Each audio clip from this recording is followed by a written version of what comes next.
Buenas noches, soy Federico Galeano Estigarribia, bienvenidos a Líderes. En el programa de esta noche, el líder invitado es el señor Oscar Ñamozas, actual ministro de Hacienda.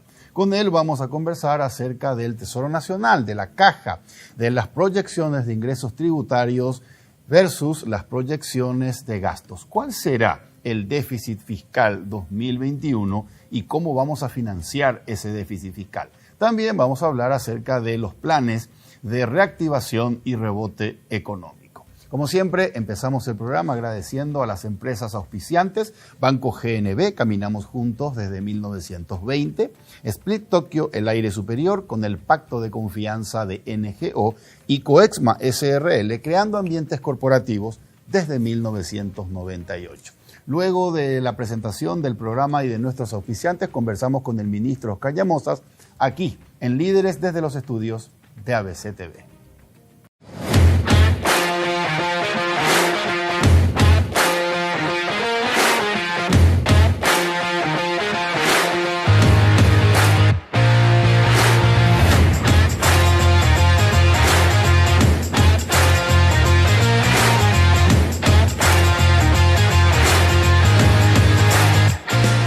Líderes es presentado por Banco GNB, caminamos juntos desde 1920.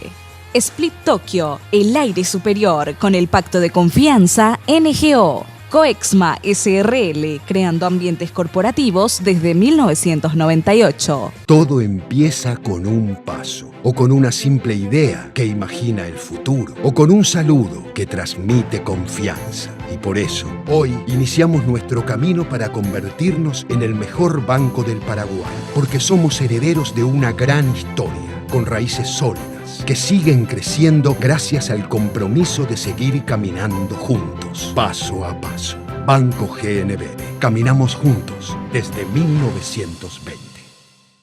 Este Split no viene del futuro, pero parece. Su poderoso motor de 4 velocidades lleva el aire más lejos con la función iClean que elimina restos de agua del evaporador y iFill para mayor confort. Frío en menos tiempo, aire más limpio. Algunos dirán que este Split tiene aires de superioridad y tienen razón. Split Tokyo Extends, el aire superior.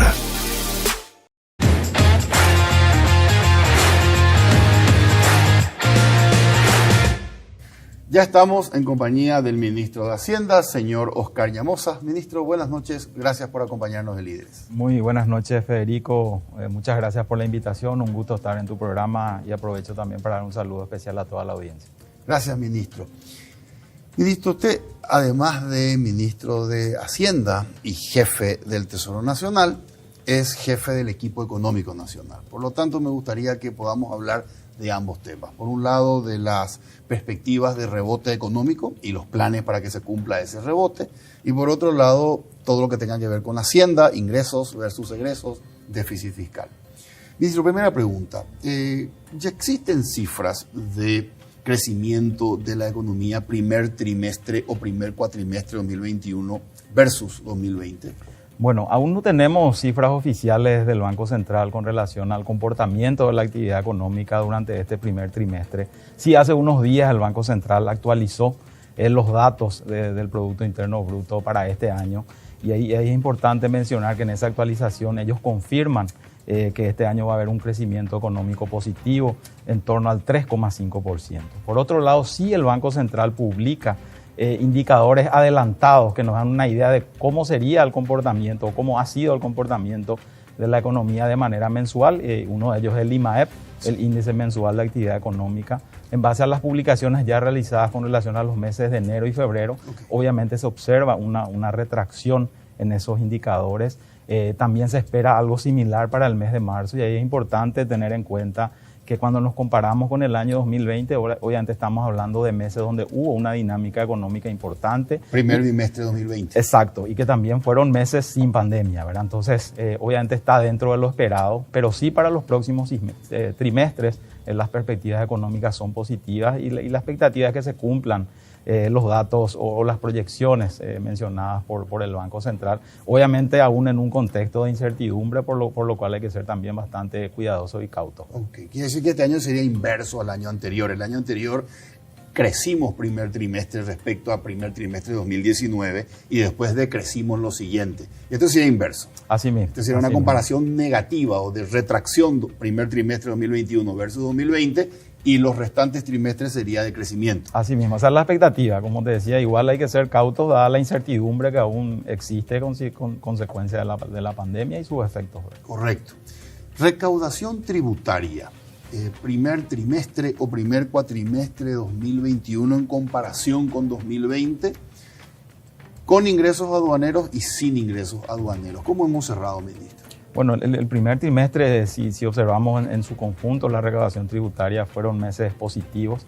La dinámica estuvo en torno al 20% de crecimiento de los ingresos tributarios. Sí, en los primeros meses hubo una pequeña retracción en los ingresos aduaneros, pero eso ya se recuperó en el mes de marzo y lo mismo también ocurrió en tributación. Y ahí es un dato importante para mencionar, por ejemplo, el IVA, que es un indicador del consumo, está teniendo ya por 9º mes consecutivo números positivos, ¿verdad? Incluso cuando nos comparábamos meses de pandemia versus meses de no pandemia, aún así el IVA tuvo un comportamiento positivo, lo cual para nosotros es uno de los indicadores por los cuales somos optimistas con relación al cumplimiento de esas proyecciones con relación al Producto Interno Bruto para este año, ¿verdad? Ministro, cuando usted me dice que el IVA tiene crecimiento positivo, ¿eso incluye las cuotas de quienes fraccionaron? Sí, pero eso fue ínfimo, Federico, ¿verdad? El fraccionamiento de impuestos no es una herramienta muy utilizada. Sí hubieron diferimientos en el pago el año pasado, pero fueron diferimientos en el periodo de vencimiento, ¿verdad? Entonces, obviamente estos indicadores incorporan toda esa información, pero no es relevante, digamos, en el caso de los diferimientos, ¿verdad? Okay. O sea, refleja, digamos, una mayor actividad económica, obviamente en algunos sectores. Hay sectores que aún están con inconvenientes, principalmente el sector terciario, y dentro del sector terciario algunos específicos como el de hotelería, sí, el sector turismo, gastronomía, etcétera, que sí están todavía con un proceso de recuperación mucho más lento, pero sí hubieron otros sectores que tuvieron una dinámica muy importante el año pasado, a finales del año pasado, y continúan este año. Correcto. Este 20% es trimestre contra trimestre. Así mismo. ¿Y es solamente IVA o incluye también no, aduana? De todos los impuestos, ingresos tributarios, tanto del consumo interno, lo que cobra tributación, más del comercio exterior que cobra la dirección de aduana. Correcto. ¿Cómo yo tengo que interpretar, ministro, que en plena pandemia y comparándome contra un trimestre de crecimiento 2020, yo tenga este superávit, por llamarle de alguna manera, de mis ingresos fiscales 2021 en comparación con 2020? Bueno, como te mencionaba, Federico, hay sectores que tuvieron una dinámica muy importante a pesar de la pandemia, ¿verdad? Este primer trimestre se generó toda una reactivación en el sector turismo, el sector de entretenimiento, digamos, tuvo un buen trimestre. Obviamente con las medidas sanitarias que se volvieron a implementar, ciertas restricciones, obviamente tiene un impacto. Y hay otros sectores que tuvieron dinámicas importantes. El sector agrícola tuvo una buena dinámica el año pasado, a finales del año pasado, también el sector construcciones, entonces todo eso también tiene un impacto en materia de recaudación, ¿verdad? El comercio exterior también, que se está recuperando, obviamente al haber mayores importaciones y al haber mayor consumo, mayor demanda interna, también eso genera un impacto positivo en materia de recaudación. Pero ahí también siempre tenemos que ser cautos, ¿verdad? Lo que está ocurriendo con la recaudación tributaria es que nos estamos recuperando de un año 2020 bastante complejo. La recaudación tributaria tuvo una reducción en torno a los $400 millones en base a lo que estaba inicialmente previsto en el presupuesto. Y durante todo el año 2020. Durante todo el año 2020. Y ya arrastramos un 2019, no tenemos que olvidarnos que el 2019 también fue un año bastante complejo, principalmente consecuencia de la sequía que afectó al sector agrícola, y tuvimos un primer semestre de retracción económica. Sí hubo una recuperación en el segundo semestre, pero eso tuvo su impacto también en materia de recaudación fiscal, ¿verdad? Entonces, lo que está ocurriendo ahora es esa recuperación de esos ingresos tributarios negativos que tuvimos el año 2020, como así también en el 2019. Correcto, correcto. Ministro, ¿cree usted que si el mecanismo COVAX hubiese cumplido lo que no ha cumplido, la entrega de las vacunas conforme a lo pactado y ya pagado, hubiese mejorado las expectativas de los agentes económicos respecto a la pronta salida de este túnel y eso hubiese impactado positivamente en la economía? Como bien mencionaste, Federico, el tema de las vacunas yo creo que tiene un mayor impacto en las expectativas, porque lo que uno ve en países que están teniendo una mayor dinámica en el proceso de vacunación, igual están teniendo impactos muy importantes en su sistema sanitario, también están adoptando medidas restrictivas que obviamente tienen su impacto en la actividad económica, pero sí ayuda a esas expectativas, por lo menos ver ya la luz al final del túnel. Exacto. Y hacer previsiones a mediano plazo, ¿verdad? Cosa que en el caso que uno no tenga esa certeza del periodo en el cual se va a tener ya una vacunación masiva, obviamente los actores económicos son un poco más cautelosos al momento de invertir o al momento de tomar decisiones a futuro, ¿verdad? Correcto. O sea, definitivamente impacta el hecho de que haya nebulosas o incertidumbre, impacta mucho en la economía. Así mismo, pero como te decía, yo veo más bien en las expectativas, sí tenemos que seguir cumpliendo con las medidas sanitarias, de manera que esto no tenga un impacto mayor en la actividad económica de hoy, ¿verdad? Del día a día, ¿verdad? Entonces, ambas cosas deben ir en paralelo. A medida que avanzamos en ese proceso de vacunación masiva, seguir cumpliendo con las medidas sanitarias de manera que no exista ningún retroceso, digamos, en cuanto a las medidas sanitarias que se vienen implementando. Correcto. Este incremento en la recaudación de impuestos, 20% superior al primer trimestre 2020, puede estar también dado por la política, la tasa de política monetaria baja del Banco Central que incentiva mayor circulante. ¿Puede que eso esté traccionando consumo? Puede ser, ¿verdad? El Banco Central, a la par que se adoptaron medidas desde el lado fiscal, sí, para mitigar los impactos de la pandemia, en el año 2020 también el Banco Central adoptó medidas principalmente buscando que exista mayor liquidez en el sistema y obviamente también eso puede haber ayudado a esa mayor dinámica económica.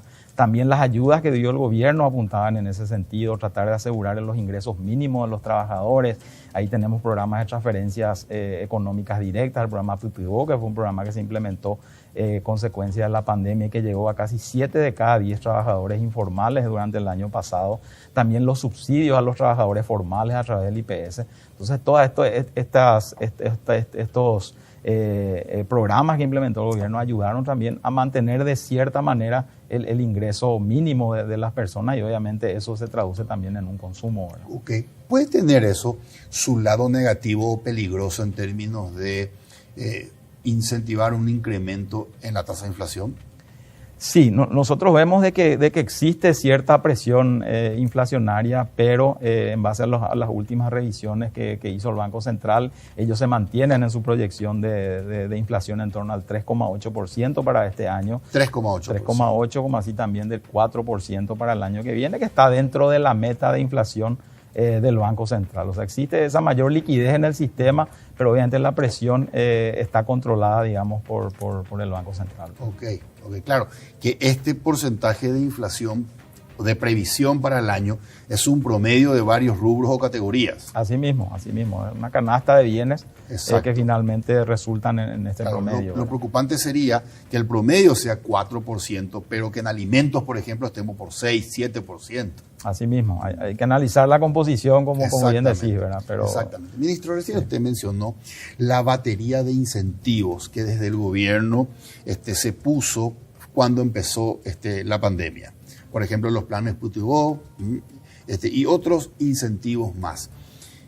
Cuando terminó o cuando se hizo el presupuesto 2021, ¿estaba previsto continuar con esos incentivos más allá del saldo remanente que ustedes tenían del préstamo de $1.600 millones? ¿O ustedes tenían previsto, esto se termina y no vamos a volver a hacer esos incentivos? Bueno, mira, ese es un tema clave y que en muchos países realmente es un tema de discusión, ¿verdad? ¿Cuándo es el momento de retirar esos incentivos, ¿verdad? Cuando se trabajó en la construcción del presupuesto para este año, obviamente las previsiones eran distintas a las que hoy estamos atravesando. Hoy estamos en una situación crítica de la pandemia. ¿Éramos más optimistas a fin del año pasado? Así mismo, éramos más optimistas. Sí habían recursos remanentes de la ley de emergencia. Exacto. Que fueron direccionados exclusivamente al Ministerio de Salud. para continuar con la atención de la pandemia. También quedaron algunos saldos que nos permiten implementar ayudas, pero ya mucho más focalizadas. Está el programa de subsidio a trabajadores de frontera con la Argentina, que hoy están cerradas. Entonces, todos esos programas se están financiando con los saldos de la ley de emergencia, ¿verdad? Obviamente, esta situación incierta nos pone a prueba día a día, ¿verdad? Y realmente es un trabajo bastante arduo que se está realizando desde el gobierno para tratar de sostener, obviamente, las necesidades del sistema de salud.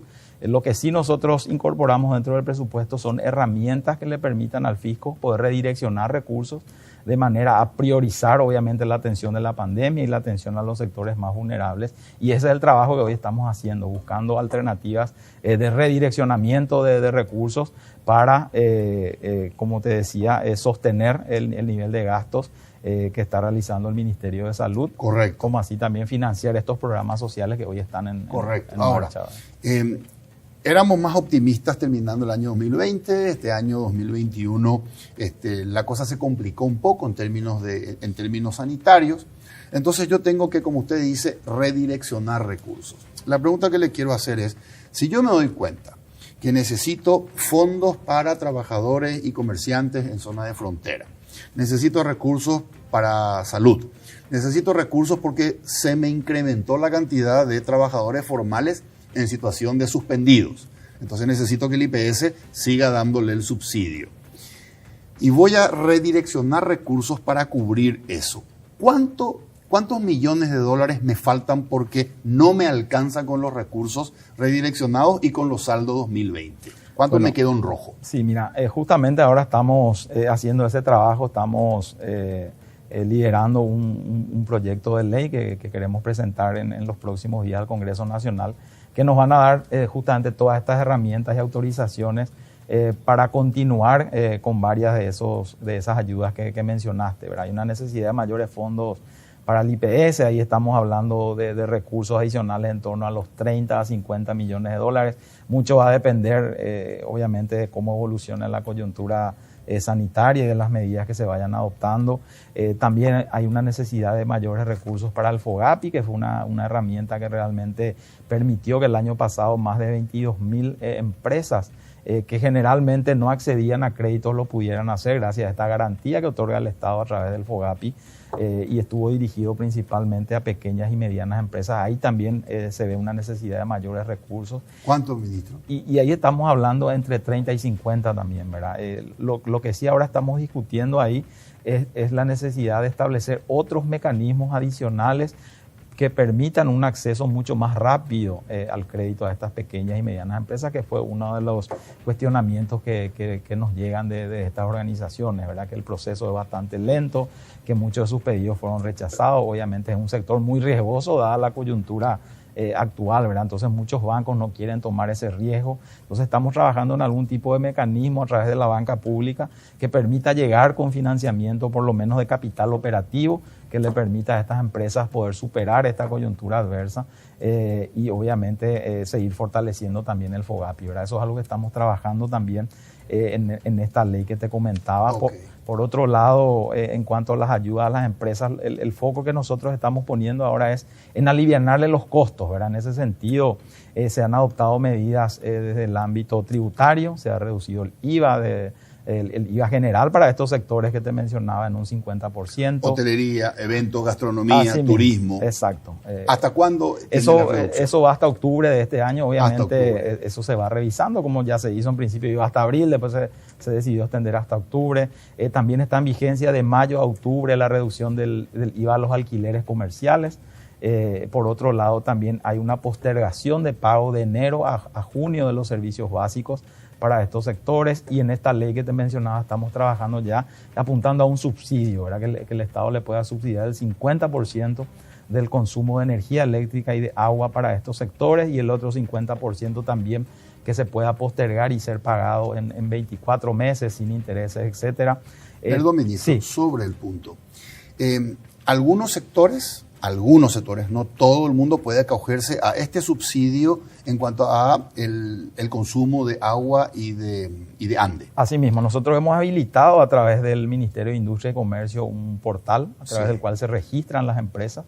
Okay. Y ahí se hace todo un cruce de información con tributación, con IPS, etcétera, porque la medida apunta al sector, obviamente, tenemos que asegurarnos que se dediquen a esa actividad y obviamente que sean empresas formales, ¿verdad? Correcto. Entonces, este subsidio, ministro, de 50%, ¿el Estado tiene que responder por ello ante la ANDE y ESAP? Así mismo, el Estado se hace cargo, así como lo fue el año pasado, donde se implementó también un subsidio, en este caso fueron a las familias que tenían un consumo inferior, creo que a los 250 kilowatt mes, durante 6 meses, y el Estado se hizo cargo de ese subsidio a través de transferencia de recursos a la ANDE y a la ESAP. Okay. Ellos no reciben del consumidor, pero sí reciben del Estado, así mismo, que abona este subsidio. Así mismo, y ahí estamos hablando de una previsión en torno a 10 a 15 millones que se necesitarían para cubrir esos 6 meses del subsidio del 50%. 10 a 15 millones en general estamos hablando de recursos que podrían ser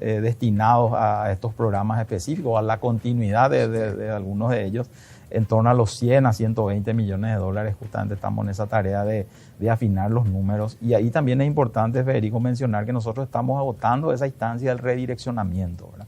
Estamos viendo alternativas, qué proyectos se cree que no se van a tener una menor dinámica este año. Entonces trata de direccionar esos recursos a financiar este tipo de programas de manera a irnos con un número razonable y obviamente tratar de evitar lo menos posible de generar mayor endeudamiento.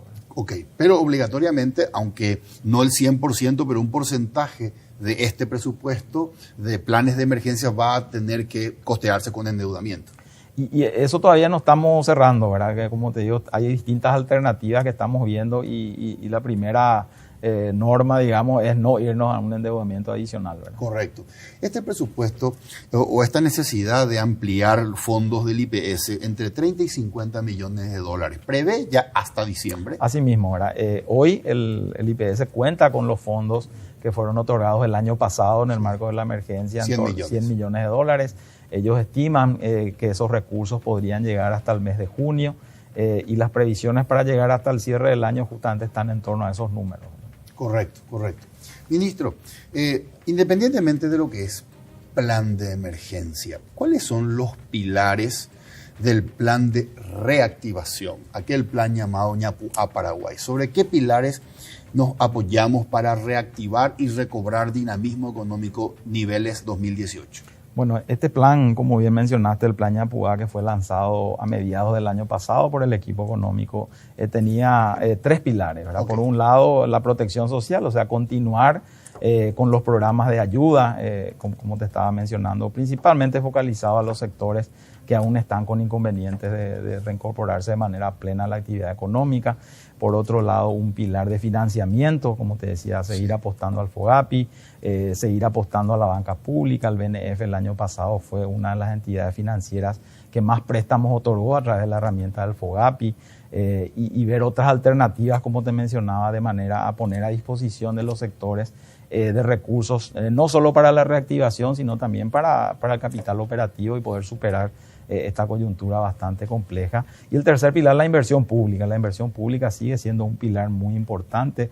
El año pasado fue uno de los sectores que tuvo un crecimiento positivo dentro del Producto Interno Bruto, no solo gracias a la inversión privada, que también fue importante, sino principalmente a la inversión pública, que alcanzó niveles históricos, ¿verdad? Por encima del 3% del Producto Interno Bruto, ¿verdad? Entonces, la idea es seguir apostando a la inversión pública, y dentro de ese pilar de inversión se abre otra alternativa, considerando que los espacios fiscales en este mediano plazo se han reducido por todo este paquete fiscal que puso el fisco a disposición de la atención de la pandemia.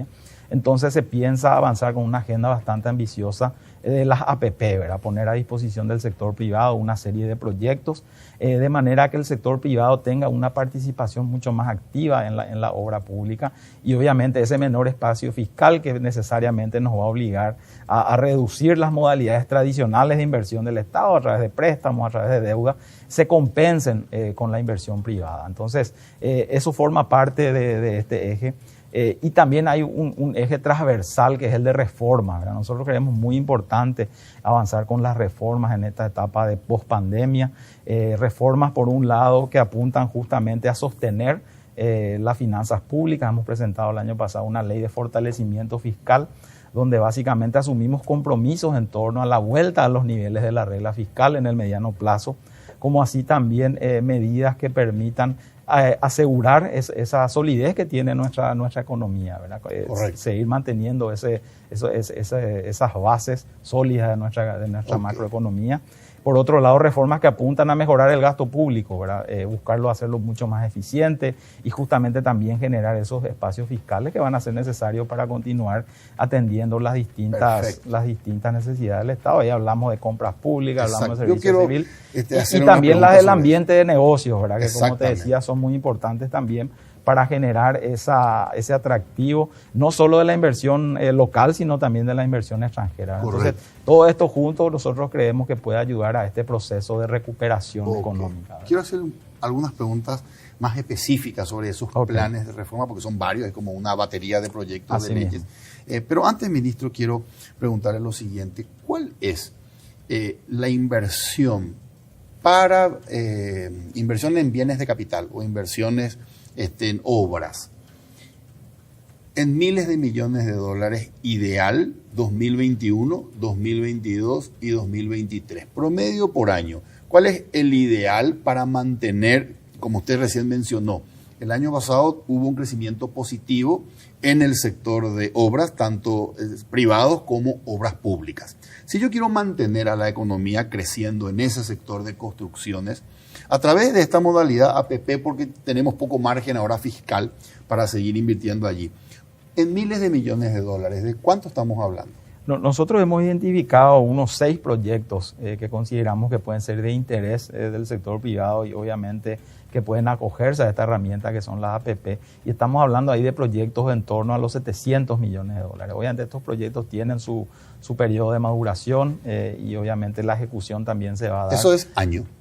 No, son 7 proyectos en total que suman aproximadamente ese monto. Obviamente hay proyectos de infraestructura, hay proyectos del tema eléctrico, del sector eléctrico y también relacionados al mantenimiento de los ríos, la hidrovía, etcétera. Entonces son 7 proyectos que se han identificado y que la idea es el segundo semestre empezar a licitarlos ya en la medida de lo posible para que esto empiece ya a generar ese impacto positivo. En paralelo, la inversión pública, como te decía, se va a ir reduciendo, pero obviamente no de manera muy drástica, de manera a no generar impactos negativos también en la economía. Nosotros estamos hablando de tratar de mantener niveles de inversión pública en torno a los $1.000 millones, ¿verdad?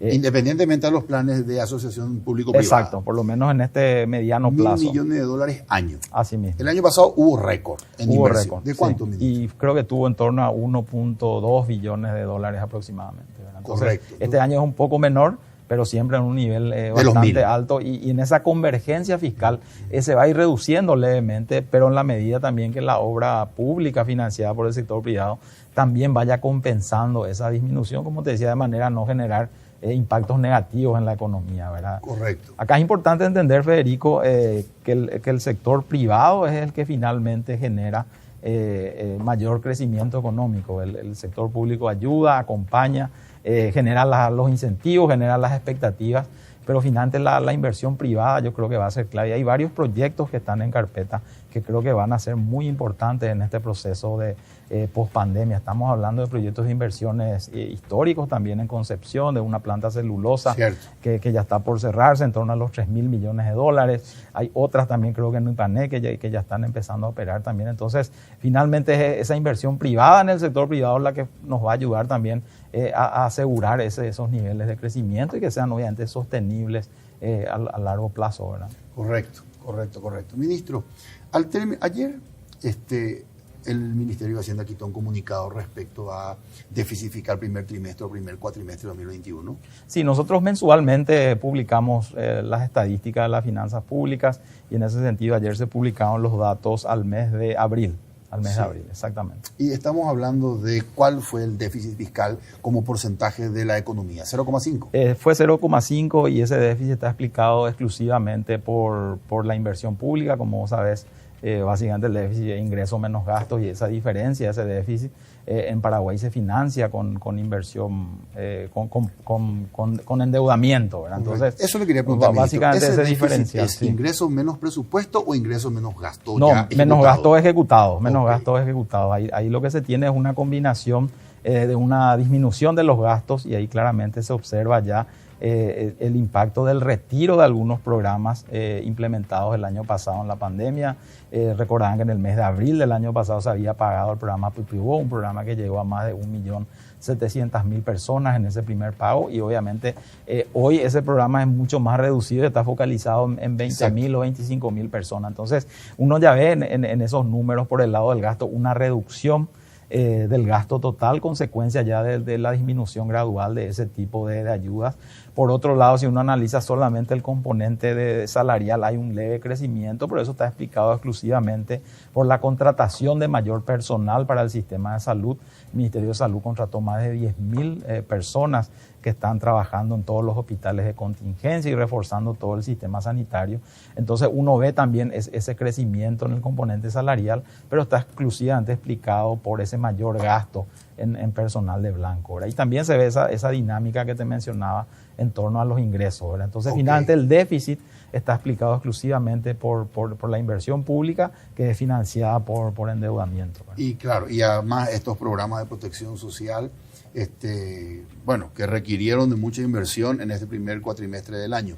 En millones de dólares, el Estado, ¿cuánto gastó por demás de lo que le ingresó en este primer cuatrimestre?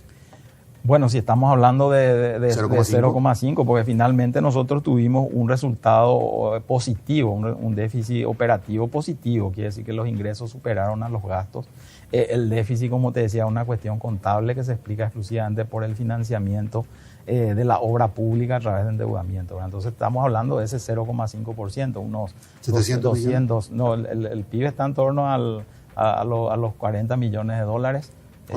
40 mil millones de dólares. Si hablamos 0,5, estamos hablando de 200 millones de dólares aproximadamente, que es justamente el dato de la inversión pública en este primer cuatrimestre. Estuvo por encima de 250 millones de dólares aproximadamente. Financiado con endeudamiento. Así mismo. Correcto. Mismo. Sea préstamos de organismos multilaterales, o sea a través de bonos soberanos. Ministro, el año 2000, 26 de marzo creo que fue 2020, se promulga la ley de emergencia que habilita un endeudamiento para enfrentar esta pandemia. Así mismo. Y entre tanto se ejecutaba esa emisión de bonos y esos préstamos con multilaterales. El Banco Central le adelanta 500 millones de dólares al Ministerio de Hacienda a devolver cuando recibíamos los 1.600. Así mismo. ¿Se devolvió esa plata? Sí, totalmente. El año pasado se canceló o se cancelaron esos adelantos que fueron otorgados por el Banco Central, que como bien mencionaste se utilizaban como un puente mientras se gestionaban los recursos autorizados por esa ley a través de la emisión de bonos. El año pasado se colocaron 1.000 millones de dólares de los 1.600 en bonos, y la diferencia se gestionó a través de préstamos con organismos multilaterales. Entonces, en la medida que eso se iba gestionando, se iban devolviendo al Banco Central los recursos, pero al cierre del año pasado se canceló la totalidad de la deuda con el Banco Central. Perfecto. Sí. Ministro, desde la pandemia a esta parte, se habla mucho del impacto en todo sentido de la pandemia en la sociedad, en el sentido humano, en el sentido político, en el sentido económico. Y está en el debate ahora el tema de, ¿es necesario una nueva fiscalidad con un espíritu más equitativo y que permita que los estados puedan enfrentar sus compromisos a partir de un nuevo sistema fiscal? Como economista, ministro, ¿qué opina usted al respecto? Usted habrá visto que en la Argentina se aprobó una ley supuestamente temporal, creo que le llaman ley de solidaridad, que tiene que ver con gravar a los patrimonios más elevados. Algo similar ocurrió en Chile. En Estados Unidos, el propio presidente Biden está a favor de un impuesto. Ellos le llaman a las familias súper ricas a partir de 1.000 millones de dólares. Para que el Estado obtenga recursos que le permitan enfrentar los desafíos que generó esto. ¿Cuál es su opinión, ministro, sobre este tema? Bueno, ahí es importante recordar, Federico, que cuando asumía este gobierno, desde el Ministerio de Hacienda se habían planteado dos líneas de acción, ¿verdad? Por un lado, avanzar en la reforma del sistema tributario, y por otro lado también avanzar en la reforma del gasto público. Con relación a la reforma del sistema tributario, se había conformado una comisión interinstitucional con participación privada, se habían alcanzado consensos y se presenta un proyecto de ley al Congreso que finalmente fue aprobado en el año 2019, ¿verdad? Esta ley que hoy está en plena implementación por parte del Ministerio de Hacienda, nosotros creemos que va a dar al sistema o hace al sistema mucho más simple, lo hace mucho más eficiente, sin aumentar tasas, va a permitir generar una mayor recaudación. ¿No aumentó tasas de impuesto selectivo al consumo? No. Sí aumentan los topes, pero se mantienen las tasas. Obviamente eso puede ir hasta el techo, pero se dan una serie de condiciones dentro de la ley para que eso ocurra, ¿verdad? Y por otro lado, también, como te decía, busca una mayor formalización, es decir, aumentar la cantidad de contribuyentes en el sistema, ¿verdad? Entonces, hoy por lo menos nosotros no consideramos prudente modificar ese sistema tributario, como te decía, porque estamos en plena implementación y tenemos perspectivas positivas de que eso, una vez que esta coyuntura se supere, pueda generar recursos adicionales para el fisco, ¿verdad? Por otro lado, como te decía, el otro eje es el del gasto público, que hoy estamos dando una mayor fuerza a todos estos proyectos de reforma que estamos conversando, porque ahí nosotros vemos también que se pueden generar espacios fiscales que nos permitan redireccionar esos recursos que hoy estamos gastando, ya sea en compras públicas, o estamos gastando en salarios, o estamos gastando en estructuras que se duplican. Entonces, todo eso que nos permita generar estas reformas pueden ser redireccionados esos recursos a seguir atendiendo a las diversas necesidades que se generan, ¿verdad? Entonces, nosotros por lo menos apuntamos a implementar de manera plena la ley tributaria vigente, porque creemos que justamente apunta a un sistema mucho más equitativo. Se hicieron algunos ajustes en los sistemas de impuesto a la renta personal, se separó lo que es la renta personal de la de capital, se establece el impuesto a los dividendos y otra serie de acciones que, como te decía, vuelve más equitativo el sistema y permite realmente que las personas puedan contribuir en base a su capacidad contributiva, ¿verdad? Entonces, eso por lo menos el foco. Hoy estamos focalizados en implementar la ley y avanzar en las reformas por el lado del gasto público. Correcto. Ministro, ¿usted cree que el impuesto a la renta personal ha hecho más equitativo nuestro sistema impositivo? Nosotros creemos que sí, ¿verdad? Como te decía, justamente apostamos a separar lo que era el ingreso a la renta del trabajo, del ingreso a la renta de capital. Se establecieron también tasas progresivas del 8 y 10%, de acuerdo a los niveles de ingresos. Y otra serie de acciones, ¿verdad? Por el lado del impuesto a la renta de las empresas también se tomaron una serie de decisiones, se hace mucho más simple también para la parte baja de los contribuyentes, de manera a generar ese incentivo a la mayor formalización. Entonces nosotros creemos que con esta reforma tributaria estamos dando pasos importantes para generar esa equidad tributaria y hacer al sistema mucho más progresivo de lo que es hasta hoy, ¿verdad? Hoy el IVA es el impuesto más importante dentro del sistema y obviamente el IVA es un impuesto regresivo, ¿verdad? Exactamente. Y justamente a eso iba mi pregunta, ¿verdad? Una fiscalidad más progresiva, que tal vez en este momento la coyuntura no permita hacer ajustes fiscales, pero tal vez pensando en el futuro haya que plantearse algunas reformas y que tengan que ver con un sistema más progresivo y más equitativo. Así mismo, y hay todo un espacio también en las exenciones tributarias, ¿verdad? Hay varios sistemas de incentivos fiscales que obviamente necesitan también ser revisados de manera a dar continuidad a aquellos que realmente están cumpliendo su objetivo de generar empleo, generar riqueza en la economía y aquellos que no, obviamente empezar a revisarlo. Entonces ahí también hay todo un espacio en materia tributaria, ¿verdad? Correcto. Ministro, ahora sí quiero volver a este tema que usted mencionaba y que tiene que ver con la reforma del Estado. La reforma del Estado, le voy a mencionar algunos de los proyectos de leyes que ha presentado el Poder Ejecutivo como la batería de herramientas para generar una reforma del Estado. Algunos le llaman reforma administrativa del Estado.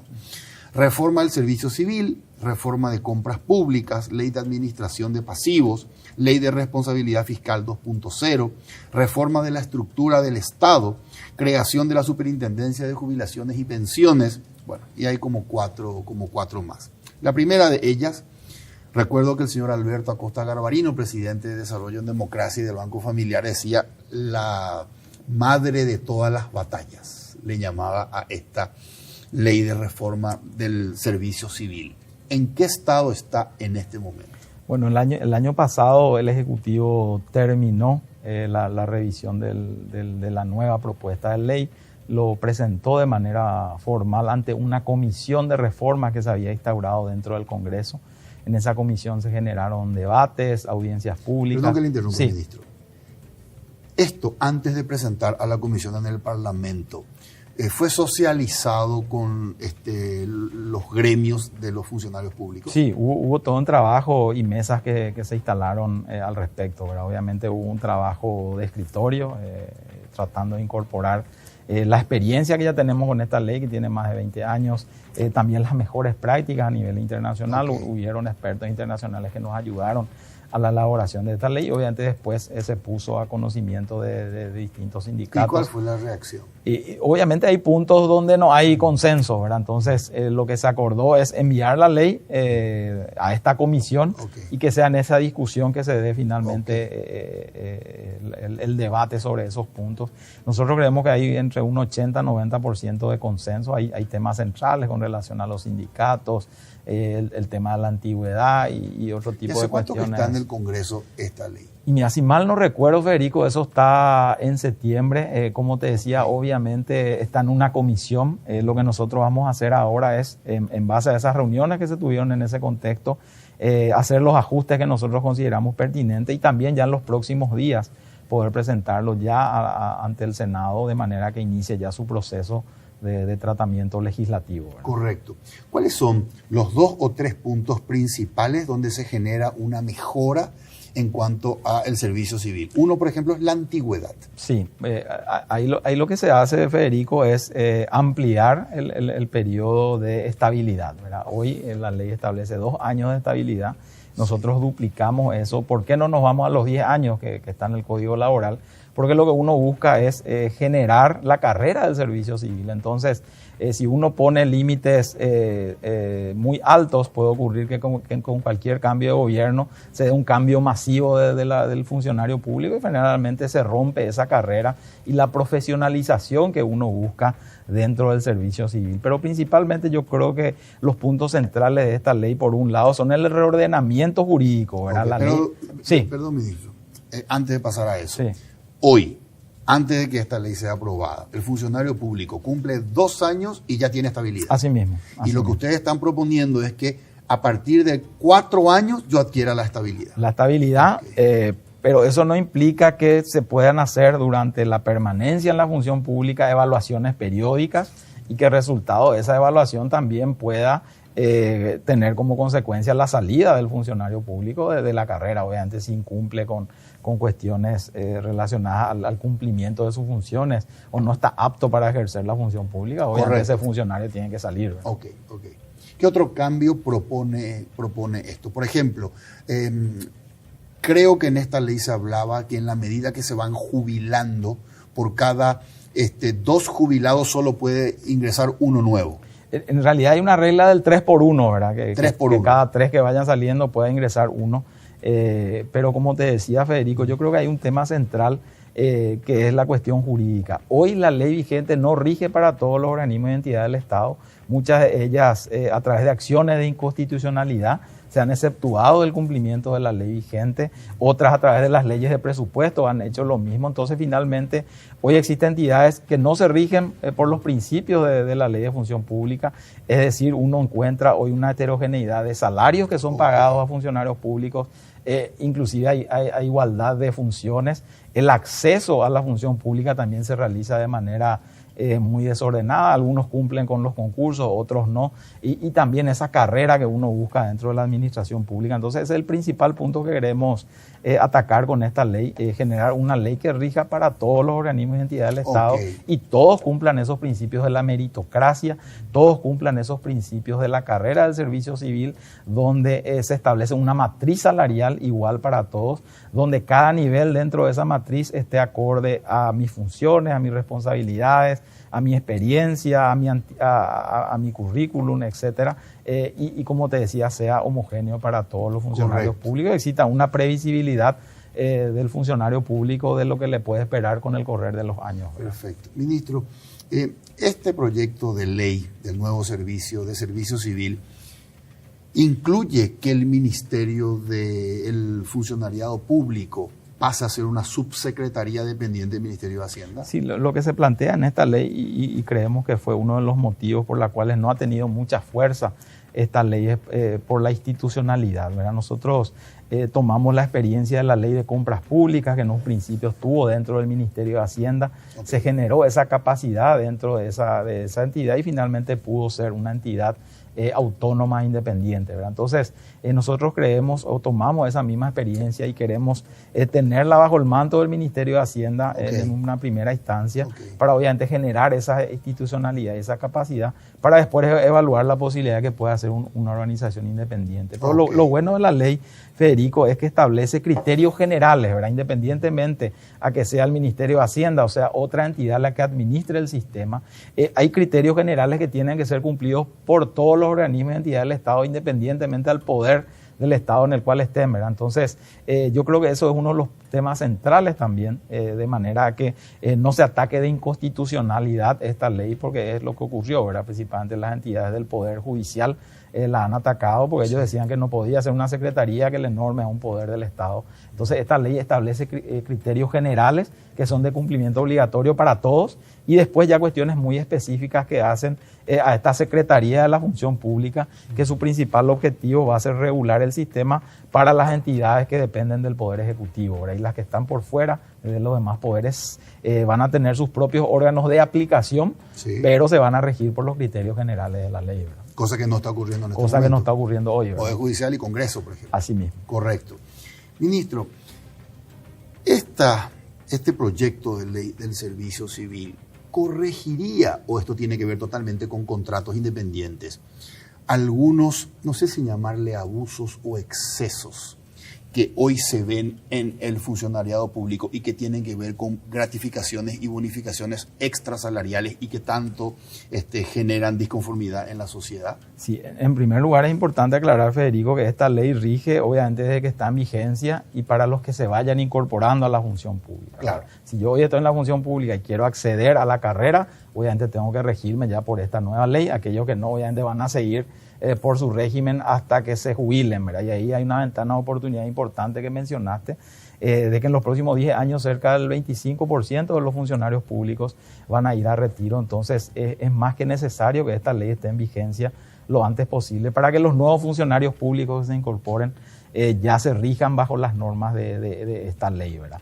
Con relación al tema salarial, como te mencionaba, dentro de la ley se plantea una matriz salarial, y esta matriz salarial va a ser única y va a estar atada exclusivamente a cuestiones relacionadas, como te decía, a la antigüedad, la experiencia, al perfil, a las responsabilidades, etcétera, y ese va a ser el único ingreso que va a tener el funcionario público. Obviamente están las cuestiones establecidas en el Código Laboral, como el pago por horas adicionales, horas extraordinarias, etcétera, que van a continuar, o algún tipo de otro beneficio que está establecido de manera expresa en el Código Laboral, ¿verdad? Pero en materia salarial ese tiene que ser su único ingreso, ¿verdad? Correcto. Por ejemplo, el beneficio del seguro médico privado. Ese es un tema que se negocia independientemente de lo que dice la ley del servicio civil, o está incluido ahí. Bueno, eso va por fuera, Federico. Hay que entender que el funcionario público, como cualquier trabajador del sector privado, el empleador le tiene que brindar la seguridad social. Y ahí hablamos de jubilación y hablamos también de cobertura médica. Lo que ocurre en el Estado es que el funcionario público aporta el 16% de su salario a un fondo, pero que va exclusivamente a la jubilación, y hoy están descubiertos la parte de cobertura sanitaria, ¿verdad? Entonces es ahí que empezaron a cubrir esta falencia, digamos, a través de los seguros privados. Lo que nosotros estamos trabajando y que también está como una de las propuestas de reforma para este año es ir migrando al funcionario público al IPS, así como hoy lo tiene el sector privado, pero obviamente eso va a requerir un proceso, mismo por la capacidad que pueda tener el IPS de atender a todos los funcionarios públicos en el sistema, ¿verdad? Entonces eso es algo que se está trabajando de manera a ir dejando los seguros privados e ir migrando al IPS, pero ahí también hay que entender que finalmente el Estado también, como cualquier empleador, va a tener que hacer su aporte al IPS, en vez de hacer el aporte a una seguridad privada, lo va a hacer al IPS. Entonces ahí un poco tratar de demistificar todo esto que se habla de que pues, se pueden generar grandes ahorros para el fisco si es que dejamos los seguros privados y nos vamos al IPS. El IPS igual hay que pagar, el empleador tiene que pagar y también el empleado, ¿verdad? Entonces, posiblemente todos esos recursos que hoy se destinan a la seguridad médica privada tendrían que ir al IPS en concepto de aporte patronal, ¿verdad? Ok. Ministro, cuando mejore el sistema jurídico del funcionariado público, ¿cuánto por ciento impacta en la mejora de la calidad del gasto público? Tengo entendido que 3,84% es la pérdida por mala calidad del gasto público que hoy tiene el Estado paraguayo. Es decir, de 14.000 millones de dólares, que es el presupuesto anual de la nación, 3,8, casi 4%, redondeando 4%, es pérdida por mala calidad del gasto.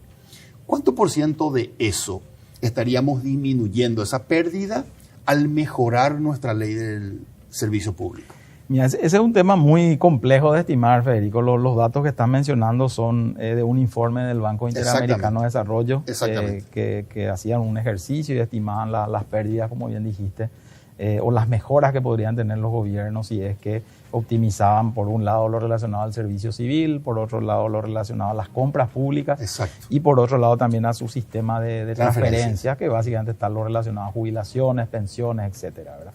El componente más importante dentro de ese porcentaje es el de compras públicas, ¿verdad? Es por eso que nosotros también tomamos ese desafío y de hecho hoy ya está presentado al Congreso Nacional un proyecto desde el Ejecutivo de reforma del sistema de compras públicas, ¿verdad? Nosotros no queremos hablar de ahorro porque finalmente hay muchas necesidades que hoy están insatisfechas, ¿verdad? Entonces, finalmente lo que va a ocurrir es que todos esos recursos que se puedan ahorrar, digamos, en cualquiera de esos temas del servicio civil, de compras públicas o del sistema de transferencias, va a ayudar a generar mejores servicios públicos. Hay una mayor demanda de mayor personal de blanco, de mejores salarios para los docentes, para los médicos, necesidad de mayor seguridad, etcétera. Entonces, finalmente, eso necesita también de recursos. Entonces, lo que va a ocurrir cuando implementemos todas estas leyes, como te decía, es generar esos espacios, redireccionar esos recursos y potenciar los otros que finalmente nos va a permitir dar un mejor servicio a la ciudadanía. O sea, finalmente, ese es el objetivo de estas propuestas de reforma, más que de generar un ahorro y tener guardado nosotros el dinero, teniendo en cuenta que hay una demanda insatisfecha muy importante. Estamos hablando de una relación de porcentaje del presupuesto para inversiones versus porcentaje del presupuesto para gastos corrientes. Sí. ¿De cuánto estamos hablando hoy? Bueno, hoy de los 14.000 millones de dólares del presupuesto, cerca de un 30% está destinado al pago de servicios personales, ¿verdad? Dentro de ese porcentaje, como te decía, una gran parte va al financiamiento de salarios de docentes, al financiamiento del personal de blanco y al financiamiento de las fuerzas públicas. Si vemos exclusivamente los gastos financiados con recursos del Tesoro, cerca del 80% de los recursos del Tesoro destinados al pago salarial van a estos sectores, ¿verdad? Y un 20% va al mantenimiento de los funcionarios administrativos, por así decirlo, ¿verdad? Pero gran parte va a estos sectores, ¿verdad? Entonces, cuando se habla de temas salariales también se tiende a generar ahorros que por ahí no existen, ¿verdad? Porque la realidad es que hay una estructura dura. Estamos hablando de la ley del servicio civil, que rige para los funcionarios civiles, que son el 20% del funcionario público total. Estamos hablando de poco menos de 100.000 funcionarios públicos administrativos, el resto son personal de blanco, policías, militares, etcétera. Entonces esta ley va a regir para ese sector, ¿verdad? Y si le sumamos todo lo que tenga que ver con, además de los salarios, otros conceptos de gastos corrientes, ¿cuánto por ciento de gastos corrientes y cuánto es inversión?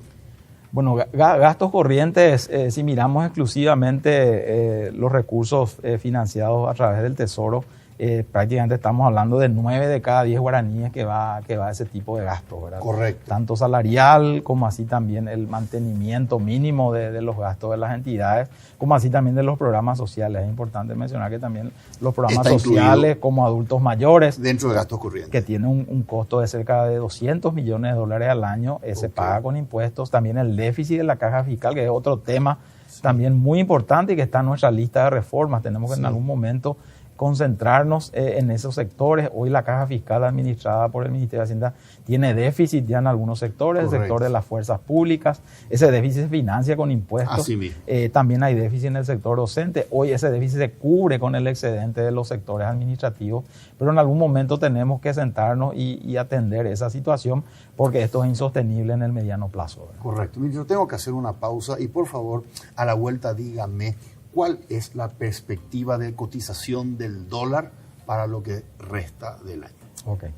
Vamos a hacer una pausa. Antes, permítanme recordarles que los muebles que utilizamos aquí en Líderes son de Coexma SRL, creando ambientes corporativos desde 1998. Regresamos y cerramos el programa con el ministro señor Oscar Ñamozas. Todo empieza con un paso, o con una simple idea que imagina el futuro, o con un saludo que transmite confianza. Y por eso, hoy iniciamos nuestro camino para convertirnos en el mejor banco del Paraguay, porque somos herederos de una gran historia, con raíces sólidas, que siguen creciendo gracias al compromiso de seguir caminando juntos, paso a paso. Banco GNB. Caminamos juntos desde 1920.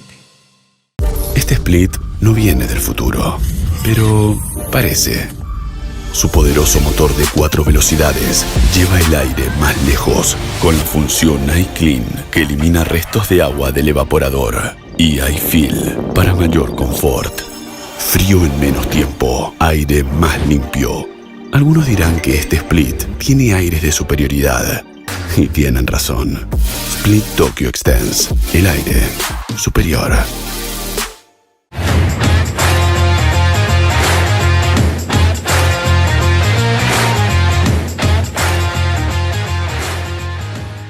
Seguimos con el señor Oscar Ñamozas, ministro de Hacienda. Ministro, ¿cuál es la perspectiva respecto al dólar que en los últimos días ha subido a 6.800, inclusive llegó a valer $1, ministro? Y venía a 6.300, 6.400 y de repente pega un salto. Bueno, el tema del tipo de cambio realmente es una variable bastante compleja de estimar y más aún en coyunturas como la actual. Lo que nosotros hacemos es revisar de manera permanente su evolución, porque es uno de los indicadores que utilizamos para la construcción del presupuesto, ¿verdad? Exacto. En ese sentido, el presupuesto incorpora tanto ingresos en dólares como gastos en dólares, así que para nosotros es una variable muy importante. En ese sentido, cuando construíamos el presupuesto para este año, nosotros estimamos un tipo de cambio promedio para todo el 2021 en torno a los 7.090, 7.092 guaraníes por dólar. Hicimos en una de las últimas revisiones, hicimos un ajuste a esa estimación, más aún que ahora nos encontramos nuevamente trabajando ya en el presupuesto del año 2022, ¿verdad? Entonces, para este año nosotros vemos una depreciación menor del tipo de cambio. Creemos que el tipo de cambio promedio del año va a estar en torno a los 6.855 guaraníes aproximadamente. Pero como te decía, es una variable bastante compleja de estimar y obviamente en esta incertidumbre esto puede ir variando también, ¿verdad? Y en ese sentido, como te decía, nosotros vamos revisando de manera permanente su comportamiento porque es un indicador clave para nosotros en materia de presupuesto, ¿verdad? Pero esos son los números o los últimos números que estuvimos analizando y creemos que ese sería el tipo de cambio promedio de todo el año, ¿verdad? Correcto. Así mismo. Ministro, un gustazo, muchas gracias por acompañarnos en Líderes. No, un gusto para mí y a las órdenes siempre, Federico, y aprovechar también para saludar a toda la audiencia y obviamente pedirles que sigamos respetando las medidas sanitarias, que eso es clave para este proceso de recuperación. En la medida que el nivel de contagio esté controlado, obviamente eso va a permitir que más sectores económicos puedan recuperarse y generar esa actividad que todos queremos y finalmente tener una economía en funcionamiento y con crecimientos positivos y que eso se derrame para toda la población. Soy Federico Galeano Estigarribia, esto fue Líderes, buenas noches. Líderes fue presentado por Banco GNB, caminamos juntos desde 1920. Split Tokyo, el aire superior con el pacto de confianza NGO. Coexma SRL, creando ambientes corporativos desde 1998.